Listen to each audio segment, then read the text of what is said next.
Hello guys, welcome to my YouTube channel. I'm back to another brand new video. আমি স্বর্ণা সাহা।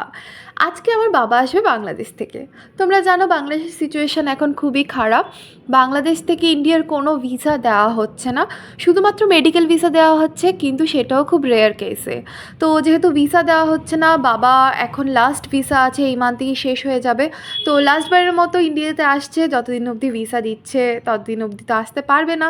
তো visa শেষ হয়ে যাওয়ার আগে একটা মেডিকেল চেক আপ করানোর ছিল, সেই চেক আপের জন্য এসেছে। তো বাবা যেহেতু আজকে আসছে, বাবার জন্য আমি কী কী রান্না করেছি সেটাই তোমাদেরকে দেখাবো।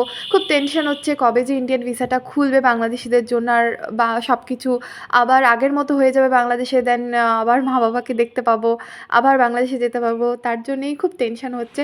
তো যাই হোক, আজকে তোমাদের সাথে শেয়ার করবো আজকে আমি কী রান্না করেছি আমার বাবার জন্য। এই যে চলে এলো বাসমতি চালের গরম গরম ধোয়া ওটা ভাত, সেই সাথে ছিল ডাল। ভাতের সাথে ডাল দিয়ে মেখে খেতে না খুব ভাল লাগে, কিন্তু ডাল থাকবে, ডালের সাথে কিছু একটা ভাজা থাকবে না, তা কি হয়? হ্যাঁ, তা একদমই হয় না। তো আমি বাসমতি চালের ভাতের সাথে বানিয়েছি একটা ধনেপাতা দিয়ে পাতলা মুসুরির ডাল, সেই সাথে ছিল আলু ভাজা, সেই সাথে ছিল পাঁপড় ভাজা। আর পাঁপড় থাকবে, পাঁপড়ের সাথে চাটনি থাকবে না সেটা হতেই পারে না। পাঁপড় আর চাটনির কম্বিনেশনটা খুবই ইয়াম। দেন সেই সাথে ছিল একটা নিরামিষ আলু আর পনিরের তরকারি, আর সেই সাথে ছিল স্যালাড, আর ছিল একটা মিষ্টি দই।